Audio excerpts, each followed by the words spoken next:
Express 106.5 FM. The number one FM talk radio station in the Inland Empire. KCAA, the station that leaves no listener behind. Express. Welcome to The Mortgage Voice with Jeff Barton, your voice in the mortgage industry. Each week on this program, Jeff and his guests share their expertise, personal anecdotes, and the latest industry news to keep you in the loop. Now, to provide you with insight and help you navigate the consistently changing world of real estate lending, here is your host for The Mortgage Voice, Jeff Barton. Hello and welcome. I'm Jeff Barton. This is The Mortgage Voice, and you are tuned into many of our stations. We're across a lot of the Southeast in California, certainly out to Las Vegas, Nevada, 5 stations, 3 different states. If you want to hear us, you can go to any one of these things. We're in KCAA, KMET in Southern California, kind of our home base. We're also out at K-Mine Country in Albuquerque, New Mexico, as well as K-Ship in Las Vegas, Nevada, and up in K-Tahoe in Lake Tahoe, and that's in Central California.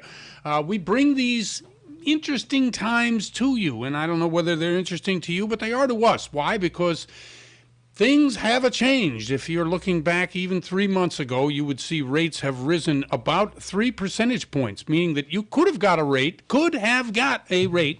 in the 2s at that time. Now, you're in the mid-5s. That's right, 5%. Now, that's still incredibly low historically, so don't get freaked. But if you were on the margins at that time, prices have also risen probably 4 or 5% since then. So not only are the houses really expensive, but so's the mortgage. So for those people, I'm sorry. I wish I could help you. And I can't even help you on the rental front, because in all of these places that we are broadcasting, rents are more expensive than mortgages. I'll say that again. In most of the places in the country, as well as specifically these 5 areas, 3 stations in 5 stations in 3 different states that I mentioned, the rents that you're going to pay are more expensive than the mortgage you could pay. Now that's an amazing statistic. It's not a good statistic, but it's an amazing statistic. Now I've got 3 kids in college. Well, not in college. I keep saying that. My last one graduated. I went to Boston over the weekend. She graduated from a school. And by the way, if you have kids in school and they don't have a means to pay back that loan with the promise of either a job or a career or a skill that they can readily turn into money on a monthly basis, forget Joe Biden relieving that money. That's not going to happen. That's $1.5 trillion in school loans debt. That's an insane number. When you consider mortgages last year, we did $4.5 trillion. This year, we're slated to do about 2.7. That's 1.5 or $1.7 trillion. That's the amount, and the numbers are so astounding. But so if you're not in that group that got out of college with a degree that says I can walk into a job and make X amount of dollars, oh boy. Anyway, my daughter got out of school, pleased to say. My sons are out of school too. Now they live in very expensive places. 2 of them live in New York City, in Brooklyn. 1 lives in Seattle, Washington, up in the Northwest. All of these places are expensive, but they all have jobs. Now, do they have the job they want? Do they have the ideal career they're trying to get? No, I don't think so. But they are able to support themselves, and that really, coming out of college, is a great thing. But my kids had an advantage over a lot of other kids, and we're going to talk about that with my first guest when she comes on the show. The advantages that we have, not only monetarily, but also because who we are, what we look like. The advantages in the marketplace are astounding. The advantages to get loans are amazing. We've talked and really looked at that problem on the show many, many times, on how certain groups are advantaged, certain groups are disadvantaged, and there's nothing you can do about it. And so in bringing on our first guest today, she's going to talk about a book she wrote and some of the things that we try to build into our education through however you do it. And now a lot of people get educated or educated on Facebook. They try to blend with the people that think the way they think I try to do the opposite. I try to attract people who think completely the opposite of the way I think, because without challenging your particular beliefs about whatever it is that you think, you are never going to really analyze something in a way that's going to benefit you, the people around you, your family, society as a whole. Now, in the mortgage business, we do this all the time. We have programs. Now, in this changing environment, we're going to have a couple of great guests on today, talk about what's happening with their lenders and what are the programs they're using to attract borrowers. Now, all lenders are in trouble right now. Why? Because volume is down. Obviously, if you're going to drop $1.7 trillion in loan originations in 2022, well, yeah, you're going to have some problems with some of these lenders staying in business or out of business. And as a quick aside, United Wholesale Mortgage, the largest wholesale mortgage non-institutional lender, and Rocket Mortgage, the second biggest non-institutional lender, both had billion-dollar first quarters of 2022. Now, is that a holdover? Because we know refis are down 33%. We do know that purchases are up 14%, but that doesn't offset. We know that the huge dollar amount that is out of the system will not be originated this year, isn't coming back. So how do these companies have these kind of quarters? Most lenders are laying people off, underwriters, setup people, people in the field, account executives, funders. They're laying off because the volume isn't there. Anyway, I want to talk to these two people that come on the show today, two account executives, two different lenders, about what kind of programs they're offering and what kind of scramble there is to keep loans coming in the door. Now, we already know margins are cut. We during the pandemic, when, make hay while the sun shines, well, that's what the mortgage broker community did. That's what the mortgage lenders did. That's what banks did in mortgage lending. It was, as Warren Buffett said, and continues to say, he says, when it's raining gold, put out a bucket. And that's what everybody in our business did. We made a ton of dough, and now we're in tougher times. So the margins during the pandemic, maybe 3.5%. Well, now they're down to 1.5%. And if you figure in costs and commissions and whatever else expenses, you're running pretty thin, probably closer to $1,000 a loan. That's what you're making. And that's not a lot if you have a huge overhead. So watching large companies like Rocket and UWM make money is kind of, I don't know how they do it. We'll see what happens during the second quarter, during the third quarter. When it really settles in to the marketplace, these rates today will not be the rates next week, next month, next quarter. They're going to go up. We're going to see 6.5% by the end of the year probably, right? Now, I'm not in the prediction business, but I'm just saying if in 4 months it's raised 3 points, we're probably going to see it raise at least a point for the rest of the year. It only goes to make logical sense to be able to do that. When you're deciding what to do and how to do, you need somebody that can solve problems for you. Those problems in our business are, what kind of loan can we get this person? Is it a conventional 30-year fix with a 750 FICO score? Or is it someone who works for themselves, who is writing things off on his business, but is using his business bank deposits to qualify for the loan? Now, when I'm quoting let's get to it for a second. Okay, the 30-year fixed rate is at 5.4%. The 15 years at 4.78. FHA is at 5.12.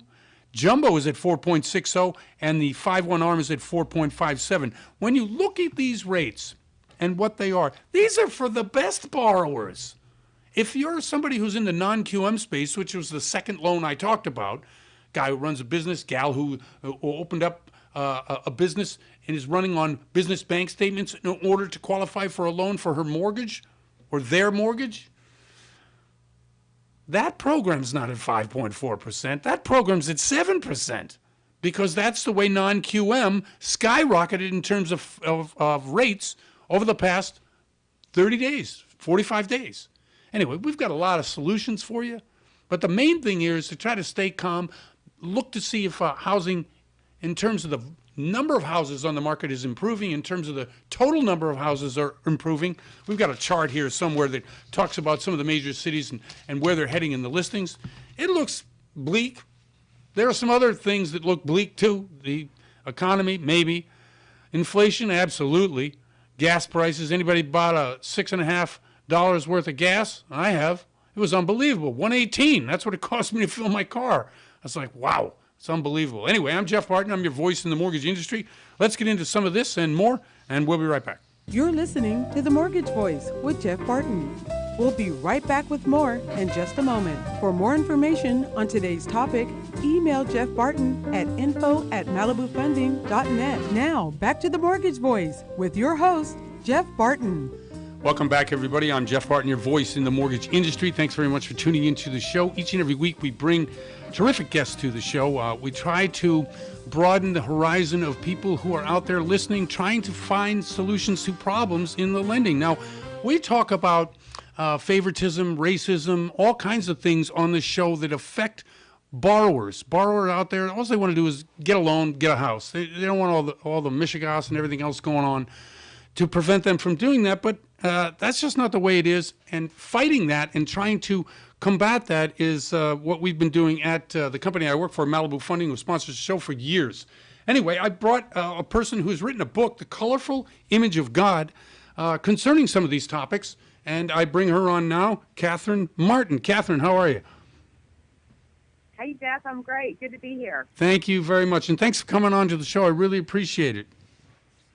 Absolutely. I love to get a chance to talk about this important topic, so I'm grateful. You know, I don't know if you're aware. I guess everybody's aware at some point that in the lending business, you know, people lend primarily to communities that they think can pay back the loan easily, right? But unfortunately for us, that means a certain look of a person. Yeah. Combating the thought that that's a safer loan is maddening. Your book deals with it in different ways. Tell me something about the book and something about how you're helping to try to bring this awareness to people.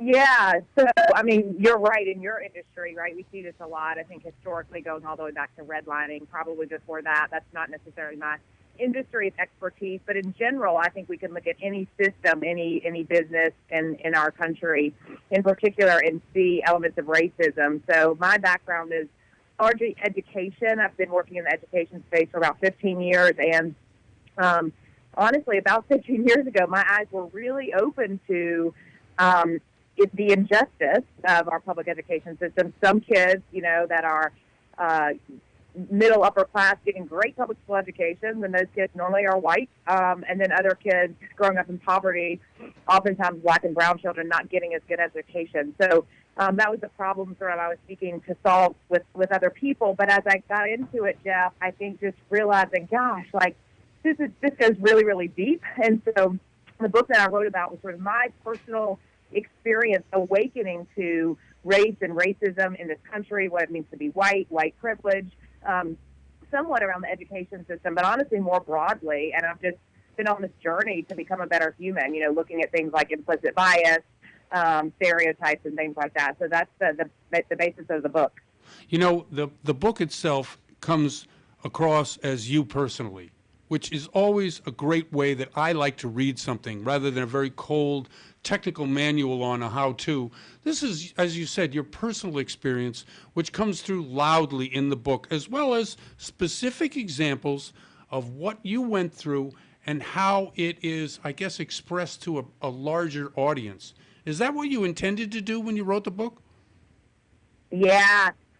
Thanks for saying that. I really wrote it as a gift to largely other white people, specifically white people of the Christian faith. That's my lens, but I think any white person could really benefit from it. But yeah, I felt like I was given such a gift of feedback, honestly, from some colleagues of color many, many years ago who said, listen, our experiences are not the same as those of our white counterparts. And with me being a leader on that team, that hit hard, and I thought, oh my gosh, what do you mean? Like, I think I'm a good person. I think I love people well. I think I'm a good manager. But as I began to sort of listen to their stories and their experiences of everyday racism that happens, everywhere, right, in organizations, at the grocery store, wherever, I realized that this was an area that I just didn't know a lot about. And so I honestly went back to thinking about childhood, how I was raised, and I think we all received messages from different places, family, media, et cetera, and really had to sort of interrogate what I believed about people and just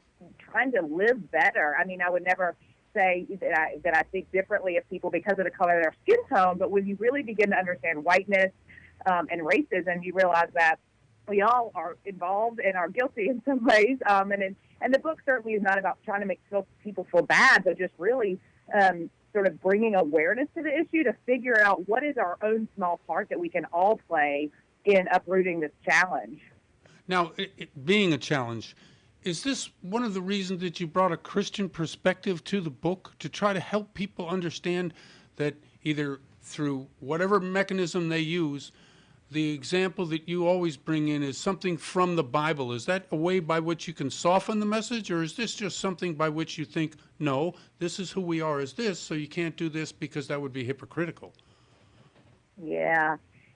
So because I see the world through that Christian lens and believe in God, to me, as I started learning about racism, I felt this real dissonance between what I truly believe, which is, imago Dei, all people. Right. All people are made in the image of God. All people have inherent worth and dignity.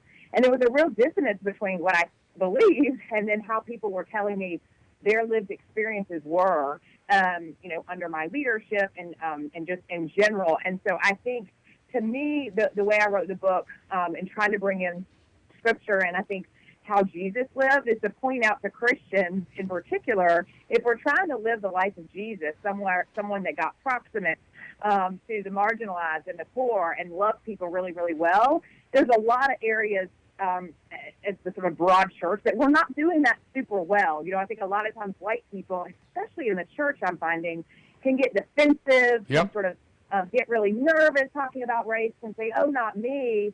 And I think if we're truly walking in the ways of Jesus, we would be much more humble and sort of take a breath and recognize that racism is just like any other sin area. And if we want to, live better lives, we've got to kind of unpack this and understand that race really does affect every system of our country. So that was my connection to the Christian worldview. I will say, some of my friends that are not Christians who are identify as white that have read the book feel like, you know what, for me, I just replace God with the universe or, whatever their understanding of a higher power is in some cases. Mm-hmm. And the core messages of sort of understanding self and understanding systems of injustice, I think still really are resonating with people, which is great. How do you feel about people calling you super woke?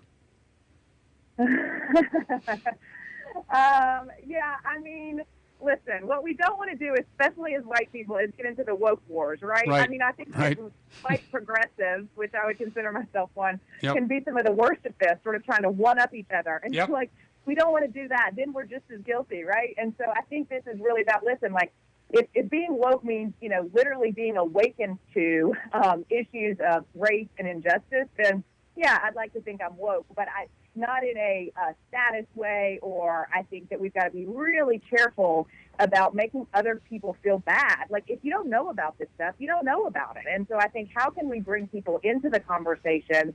That's why I try to tell a lot of personal, really vulnerable stories of places where I've gotten this wrong, because if the end goal is that we all, live better lives, right, love our neighbors better, help figure out some of these injustices in the system, we don't need people, feeling bad or feeling like they don't have a place at the table to learn. So I think that, for me, it's all about learning. And honestly, we're never going to be, in my opinion, woke enough. We want to use that phrase. I think it's all about learning and that journey, honestly. Who is the book directed to? Yeah, the book is directed to white Christians. I think that people that say that they love God and love their neighbor and identify as white in general have a lot of learning to do in this area. I don't think, especially because many churches in America are segregated, I don't think broadly, this is getting better, but I don't think broadly speaking, a lot of white churches are tackling racism. And and honestly understanding the church's role in it. I mean, the reason that a lot of black churches were started in this country is because they weren't invited to the white churches, right? Like segregation. And so I think we've got to sort of bring a stance of humility and get better. So I think that is my target audience. And then, like I said, I think that white people that are not necessarily people of any faith or of other faith are finding some points in it. And I'll be honest, Jeff, I've heard recently some of my friends of color that they have enjoyed the book because they care about this topic and they care about making the world a better place. And they're Right. people that just like reading different people's perspectives. So that's kind of been cool too. But they are not my target audience. You know, they're sort of living under this racism world every day. Listen, we have run out of time. I want to have you back, but could you let people know, one, how they can get the book, and two, how they might be able to contact you?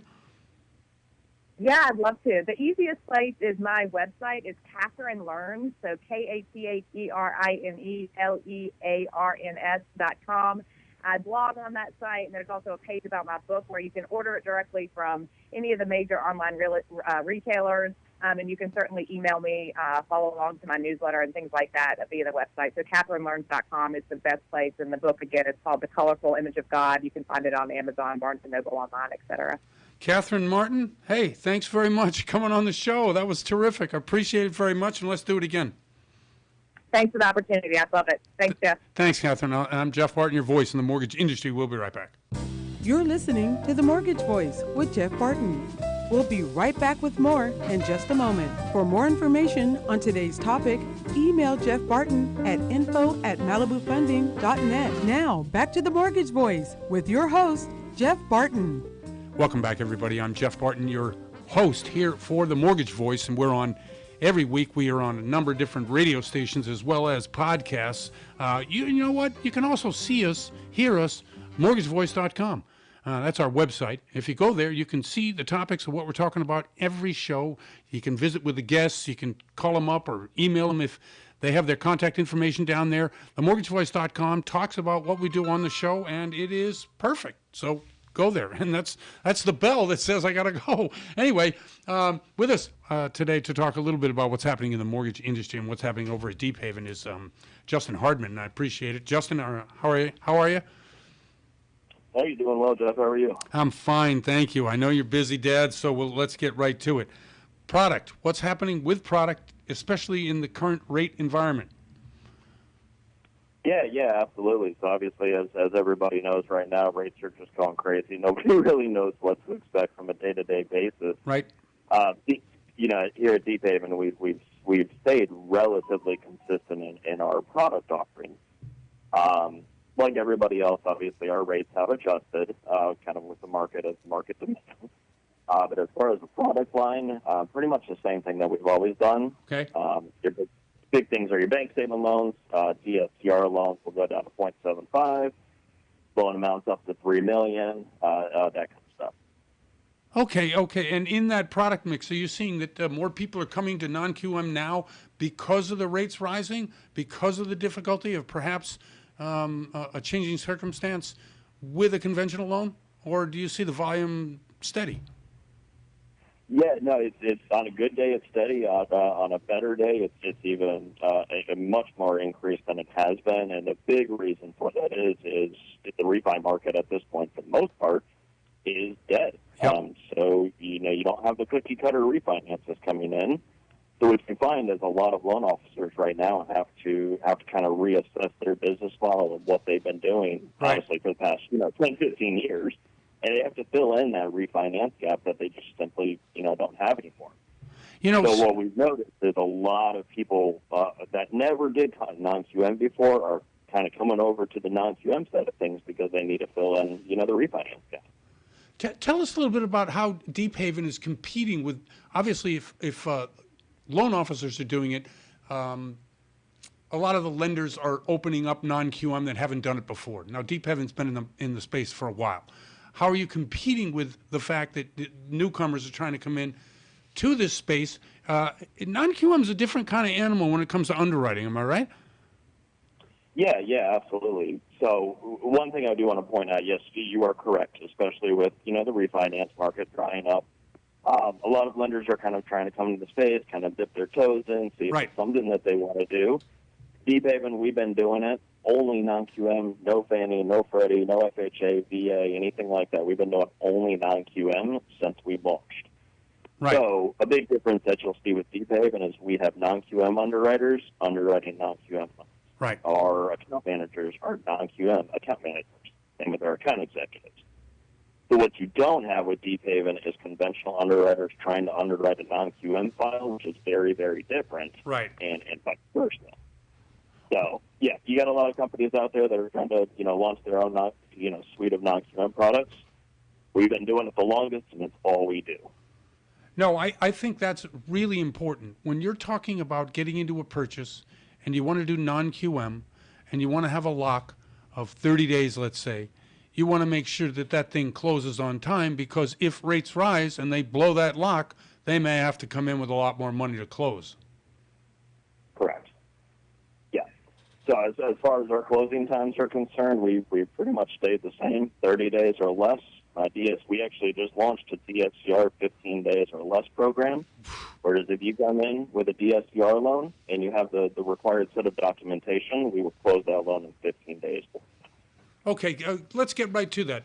Tell me, what are the documentation, or what I don't even know whether it's plural or singular, but the documents needed for a DSCR. And the DSCR, of course, is you're buying a rental property, basically, and you want to make sure that whatever you're taking in rent is going to afford the mortgage, and that's how you qualify. What are the documents you need to start that process, or to, get it done? Yes, I mean it's your pretty standard documentation for your either non-QM or Fannie Freddie loan.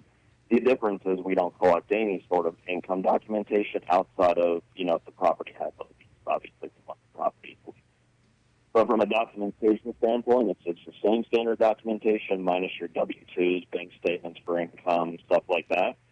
So when we say what documentation we want up front on the DSCR for the 15 days or less, that is your asset statements of a purchase or a rate and term refinance, driver's license, social security card if applicable, and essentially just obviously the purchase contract and I forget exactly what it's called, but basically like a Zillow or a realtor opinion of the value of your primary rent. Yeah, we have that stuff. We will get that loan closed in 15 days or less, assuming the appraisal doesn't take too long, stuff like that. Okay, that's a good point. You bring up appraisals. Appraisals usually come in with either a rent roll or something that the unit itself will rent for. That being ordered by either the loan officer or through Deep Haven. Have you been having trouble getting appraisals done on time? No, not really. Okay. Most areas in the country, not really an issue. There's the occasional, obviously if we're doing a loan in Wyoming or something like that, obviously that's going to take a little bit longer. But we have 3 great AMCs that we work with that we have great relationships with. So really haven't had much of an issue with it. Okay, so if we're talking cost, rates, things like that, if I was to say, all right, I want to come in and get a DSCR right now, I want to know if I should wait. Or do you think rates are going down? How often do the rates rise? Where do you think the rate market is headed in the non-QM space, especially for this type of loan? So after the rate pandemonium here about a month and a half, 2 months ago, where it was just anybody's guess what was going to happen day to day. We've seen rates obviously continuously rise. We've probably on average, I would say, over the last 2 months, maybe seen 1, maybe 2 rate adjustments a week. And generally, they're minimal, an 8 quarter, something like that. So it's not a huge difference. As far as your question about should you wait, no, you should not wait. Rates, I think everybody knows, they're not going down. The Fed is going to continue to meet. So I'm not a gambler. I don't advise my loan officers, my brokers, my consumers to gamble on interest rates either, especially when the Fed has told us exactly what they're going to do. Yeah. Yeah, I think given the fact that the 10-year is what it is and it keeps rising because they want to have people buy U.S. debt, there's volatility because of the Fed raising their own particular rates, half point, and they're going to do it again a half point in about 6 weeks. I think locking is the way to go. But I know also that non-QM doesn't price the way conventional markets. Like if a 30-year comes out with pricing maybe a couple times a day, It's not as often, but it's a little steeper in the non-QM space. Is that right?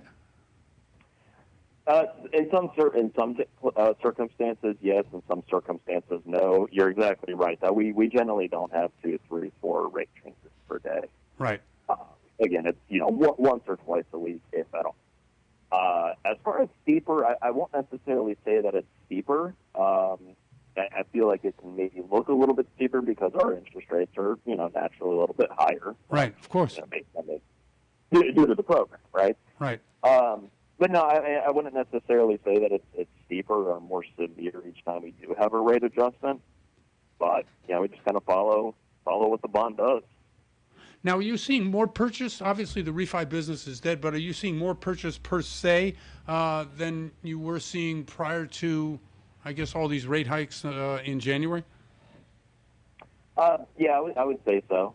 Right. It hasn't been such a stark increase as conventional loan officer or broker would see. I mean, that's refis are for the most part non-existent. We do get a lot more unique circumstances why people need to refinance. I see. And it's not always just rate reduction like it typically is for a conventional or FHA loan. Right. Okay. Hey, listen, Justin, could you shout out or let people know how they can get in touch with you on some of these great products and certainly to talk to you about the non-QM space?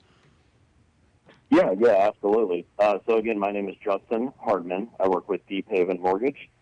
My direct phone number is my cell phone, 704-661-2699.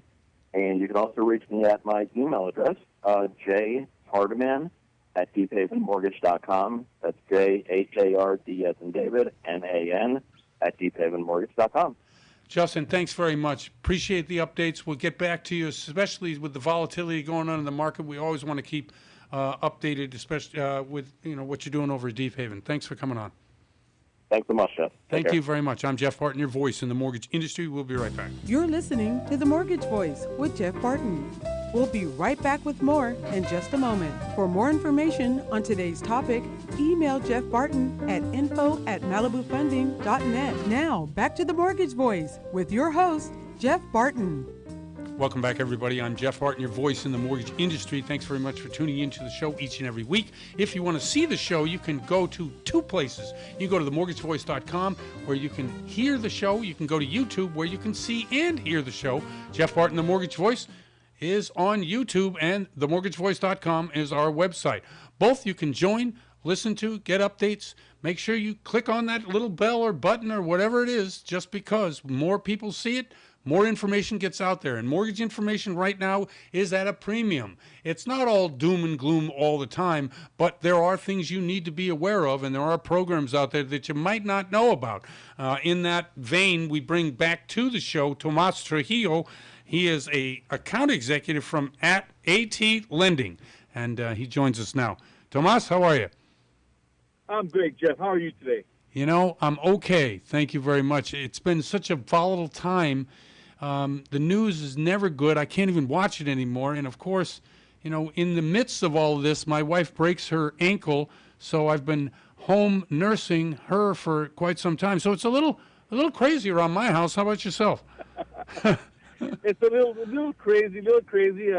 I've had a little bit of knee problems, so I'm dealing with that. But what gets me more is how everybody is freaking out about what's going on. Yep. And this is no big deal. Right. You and I have been doing this for so long. I bet you remember when B of A had a prime rate of 21% and people loved it. It's funny that we talk like this, but there is a new group of people who have not experienced. There's a whole group of borrowers that haven't even experienced 2008 when we had the mortgage meltdown at that time. Since that time, it has really been gravy. Rates have been continually falling for 10 years, and it's finally time that rates go up. And like you say, hey, 5.5% is still a pretty good rate. It's a great rate. Back Right. in 2007, when we were doing 80/20s, you had a 6.99 first and a 12% second. We have great rates right now. Are you kidding me? Right. No, I agree with you. Okay. Tell us about AT Lending. What do you do? How do you do it? And how long have you been in the business? All that kind of great stuff. AT Lending is relatively new. They've been around for about 2 years. luckily for me, everybody that's running the place has been around as long as I have. So we're talking about 20, 30 years. Okay. We do A paper, we'll do government loans, as well as 580 FICOs. We do non-QM, VOE only loans, bank statement loans. We do doctor loans. We do a little bit of everything, and we do it right, and we do it quick. What's the major selling point for your particular company? Is it service? Is it underwriting? Is it quick turn times? Is it manual underwriting? What is it that you guys do? It is all of the above. We do manual underwriting if needed.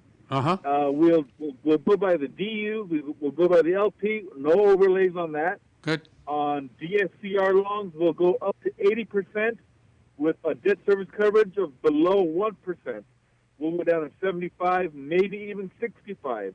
We want to make deals work. We're not stuck. We're not a big corporation. We don't follow anybody's rules. We have our own money. We have our own programs. If we like it, we're going to do it. You know, during these kind of times, you see a lot of lenders going out of business. For you guys to come into business right now, or the last 2 years, and to try to knock it out of the park, you have to have strong financial backing. Tell us a little bit about that. The owner of the company is a big car guy. He owns multiple dealerships. Okay. So he's got money. He has relationship with banks. Okay. His relationship has come from, obviously, his car lending. He's been doing that for 40 years. Right. So that's what facilitated going into lending, because his bank was saying, hey, we can do this, we can do that. You know how to put deals together. Get a team, and we'll back you. And that's what happened. Well, that's kind of exciting, right? I mean, I know a lot of businesses, mine in particular, started during a recession, started during times were not great. Now, if you look overall at the economy, employment, it's pretty good from that standpoint. If you're looking at the stock market or inflation, maybe not so good. So we're kind of in a, I don't know, transitional period, I would say. Good time to start a business. Absolutely. I believe that 100%. I also believe in diversity. Right. You got to be able to feed everybody, because if you feed one guy, that one guy is going to get full. And then what do you got? So you got to be able to feed everybody. That's why I chose AT Lending, because I have something for everybody. Now, you've been in the business, like you said, for a long time, and you have seen where economies go up and they come down. And wherever we are in this particular cycle, loans that are coming in the door, are you seeing mostly purchase? Are you seeing mostly non-QM? What is it that you're reading in the market? I'm still seeing a lot of everything. Okay. I'm seeing a lot of DSCR loans coming in because people don't want to show their income. Yep. I'm seeing a lot of W-2 only loans coming in because, again, people don't want to show their income. They're maybe being garnished. They don't want to show that. They have, liabilities coming out of check. They don't want to show that. I got a program for that. We're still doing FHA loans because that is always a market. Everybody wants to live in California. I don't care who you are, where you come from. You want to be here, the Sunshine State, where it's always beautiful. The weather's great. Our prices are always great.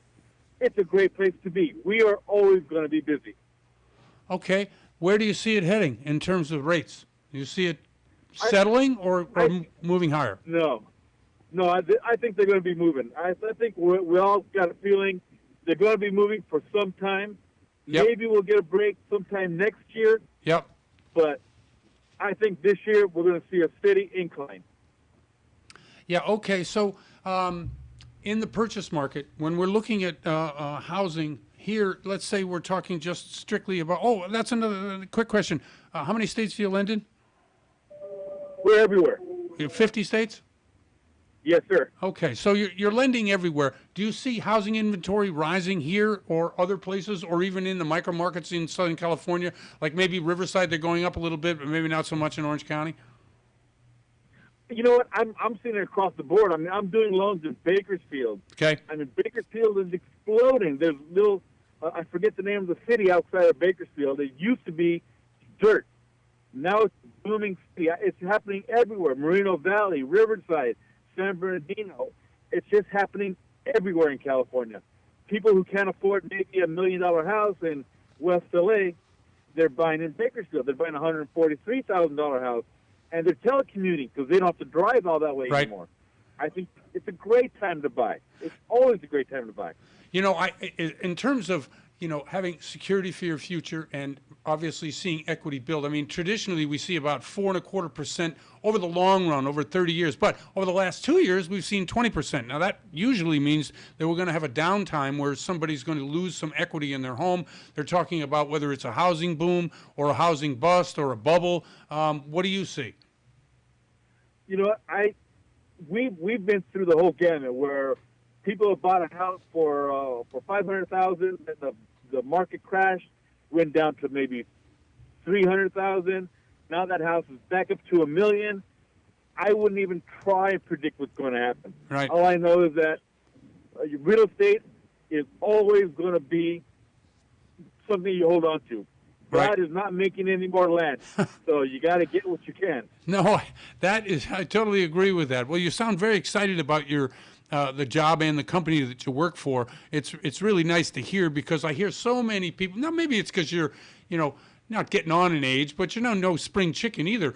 Usually it's younger people that are complaining about either not making enough or they can't afford to pay their student loans, or, you know, but nope, that's good. And I think that's what you need, especially in a changing marketplace, whether you're doing loans or whether you're selling cars or whatever you're doing. You need that kind of attitude. I appreciate that attitude that you bring to the show, especially when you're talking about a new, exciting venture that you're doing.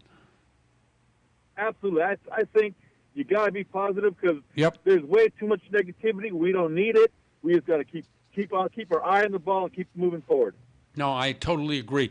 Let people know how to get in touch with you, especially since they want to be able to learn more about what you're doing there and talk to you, too. Absolutely. You can always contact me through Malibu Funding with Jeff. He can always get me any time of the day, or you can call me at 323-228-5181. And my email address is bigbadloandaddy@gmail.com. Love that. I mean, that's one I have never forgotten from the first time I ever heard it. Big Bad Loan Daddy, thank you very much for coming on the show. We'll do it again soon. Yes, sir. Thank you so much. Thank you. That's Thomas Trujillo from AT Lending. I'm Jeff Barton, your voice in the mortgage industry. We'll be right back. You're listening to The Mortgage Voice with Jeff Barton. We'll be right back with more in just a moment. For more information on today's topic, email Jeff Barton at info@malibufunding.net. Now, back to The Mortgage Voice with your host, Jeff Barton. Welcome back, and hello to everybody. Once again, this is Jeff Barton. I'm your voice in the mortgage industry. Listen, we're on a bunch of different podcasts, whether it's Apple or Google or Spreaker or Stitcher or Podclips.io, any number of these terrific places where you can listen to the show. Plus, we have the radio stations, of course, and we're on YouTube as well, Jeff Barton, the Mortgage Voice. All of these, you can sign up, be a member. We had a bunch of sign-ups last month. Really appreciate that. Because of the volatility and what's happening in the mortgage, you got to be on top of this stuff. If you want to be on top of this and know the mortgage information right away, exactly when it happens, you got to tune into what we're trying to do. We're also on LinkedIn and Facebook and Instagram. I did a short segment today just about the volatility. And by the way, it was very confusing even to me, and I'm in the business.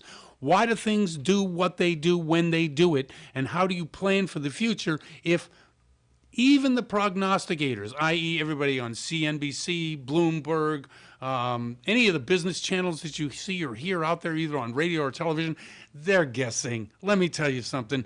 I spent the last 2 weeks reading and looking at everything I could about what's happening with inflation, what's happening with the economy, what's happening with mortgage rates, what's happening with the Fed raising the short-term interest rates to member banks by 50 basis points or a half a point.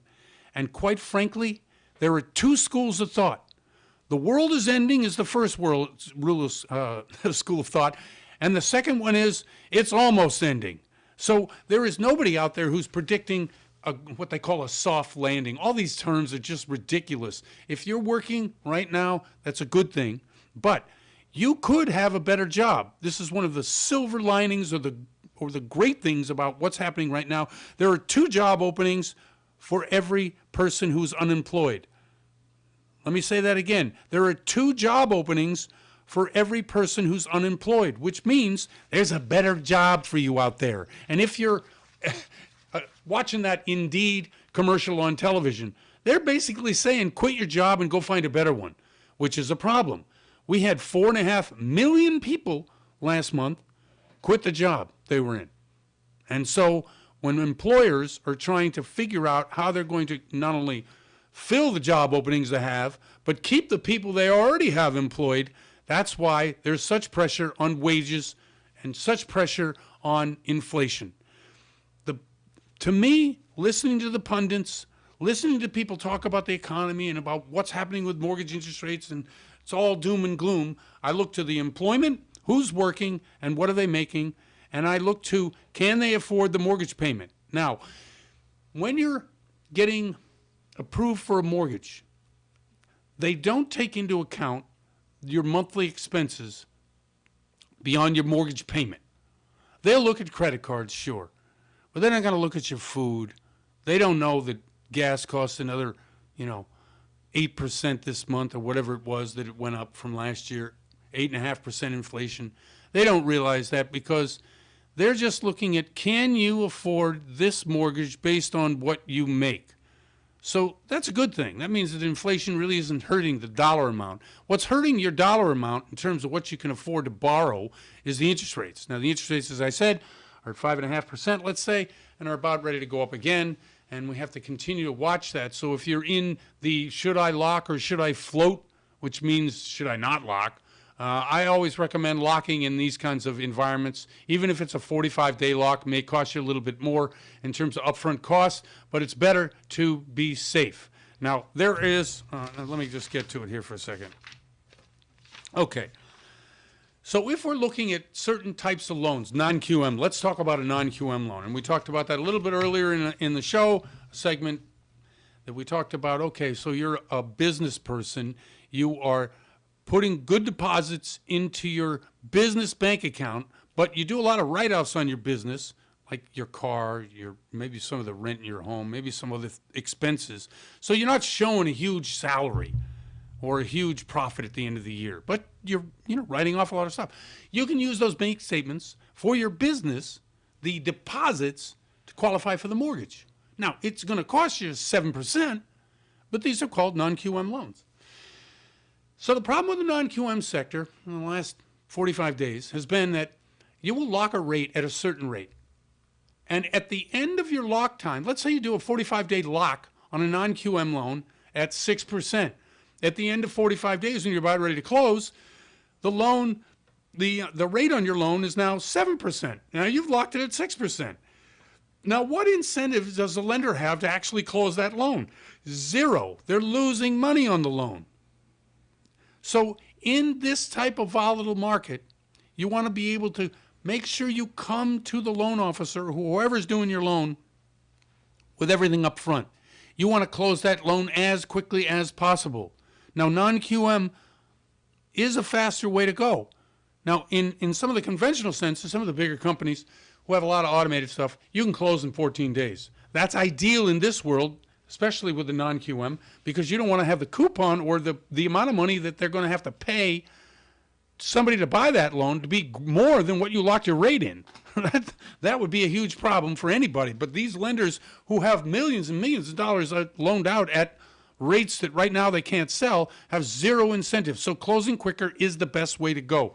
And that to me is about as important as anything else. Now, when I look at what's happening in the stock market, so people who are older, people my age, 50, 60 years old, they're now looking at their house as their major asset because the house values keep going up. Now, your stock market portfolio, your funds, whatever you're invested in for your retirement, whether it's your work or whether it's you personally or however you are invested in the market, it's not great right now, down 14, 15% already this year, may go down even more. But your house is going up 13, 14% this year. They actually say it's probably going to go about 5%, but it has in the last 2 years gone up about 34%. That's a big number. So how do you take advantage of the equity in your home without losing the 3% interest rate? It's interesting. And we're going to call, and if you call me, call somebody else, ask them, what's best? Is it a HELOC? That's a home equity line of credit. Or is it a second mortgage if you need to take money out? Now, a lot of people say, hey, you know what? You leave the money in your house. It's the best hedge against inflation, especially since home prices are rising. Oh, there she is. I don't know who that is, but somebody's calling me. Okay, sorry about that. Okay, so we talked some about where housing is plentiful, where it isn't plentiful. Most of what's happening in the U.S., the housing is not plentiful, but in several areas they are. And I drew up a list here just to give you an idea. Down in Albuquerque, for instance, last year at this time, there were 1,059 houses available. This year, only 741. So Albuquerque is not a great market right now in terms of houses on the market. So that's why their prices are now 100,000 more than they were 2 years ago. At $250, you could have bought a house then and had a pretty nice house. But now it's about $350. Let's see. Let's look at the Atlanta market. Now, housing units are up about 800 units in that time frame, 1 year, 21 to 22. Jacksonville, Florida, down big time, over 1,000. Now, these numbers of what available in April, 3,000 houses in Jacksonville. Jacksonville's a big city. 3,000 houses sounds nothing, but it was over 4,000 last year at this time. Okay, let's look at Portland, Oregon. About the same. About 2,220 houses available now. Same thing last year. Santa Clara, California, there's about a couple hundred houses less. So in these examples, Denver, about 1,000 more. Las Vegas, about 600 more. Las Vegas is a good market, by the way. You can still get out there and get into a house under $300,000-$400,000 if you look around long enough. And if the market's coming back to whereby there's more housing on the market than there was, that's a good sign for everybody. Now, if you think it's bad here, okay. China. I'm just going to run down some things. We talk about China. Why? Because if their economy is booming, it makes gasoline prices go up. Now, you're saying, how much higher can it go? I know. I think the average price in the U.S. is about $420. Anyway, China. New home sales fell 33% in 23 major cities. Not good. Stocks have dropped. Stimulus fails to ignite housing. The grave job situation and amid, lockdowns. Now, as everybody heard, the two major cities in China have locked down for COVID. I don't even think they have a lot of COVID cases. They just see 1, 2, they lock down the whole city. Not a good thing, but a good thing in terms of demand on oil. The slower loan growth, yeah, that's obvious. If we have that many fewer people buying new homes, the loan growth is also going to do. Now, the government, they did their stimulus, but it hasn't really helped. Listen, there's so much information I need to get to. Tune in, by the way, LinkedIn or Facebook. Just look me up, Jeff Barton or The Mortgage Voice, and you can see and hear all the information you need on a daily basis. I'm Jeff Barton. Thanks very much for tuning in. We'll see you next time. You're listening to The Mortgage Voice with Jeff Barton. For more on today's topic, visit www.malibufunding.net. Miss your favorite show? Download the podcast at KCAAradio.com. You may think every weather app is the same until you see WeatherBug over-deliver on so many layers. With more free map layers than any other weather app, WeatherBug warns you the moment lightning strikes near you, prepares you for your commute with road conditions, routes, and even cameras. With everything from pollen and air quality to severe storm risks, radar, and satellite coverage, WeatherBug prepares you for the unpredictable. Download the WeatherBug app, trusted by over 10 million users, today for free. Rockefeller's is back. Rockefeller's Music Fest 3, May 22nd at the Dysart Equestrian Center in Banning. A full day of music with 10 outstanding bands. Headlining is the Zappa Band with Mike Keneally, Ray White, Robert Martin, Jamie Kime, Scott Thunes, and Joe Travers. Co-headlining McStein and Minaman, featuring Randy McStein and Marco Minaman, Mohini Day, and Nick DiVirgilio. Also playing the Avias, Oingo Boingo's John Avia and Walter Trout's Sammy Avia. Tickets on sale now at rockefellers.live. Be there. We've all heard jokes that begin with a rabbi, a priest, and a minister walk into a bar. Well, a rabbi, a minister, and a deacon actually walk into the KCAA studios every Sunday morning at 7 a.m. to host the radio program Religion on the Line. And that's no joke. Together, they offer a mixture of humor and serious conversation about things that really matter in life and how to make our lives happier and more fulfilling. They compare religious doctrine and learn from each other while bringing a unique perspective of religion to the KCAA audience. Listen every Sunday morning from 7 to 8 a.m. for Religion on the Line, the intersection of humanity and divinity, right here on KCAA Radio, the station that leaves no listeners behind. KCAA Radio has openings for 1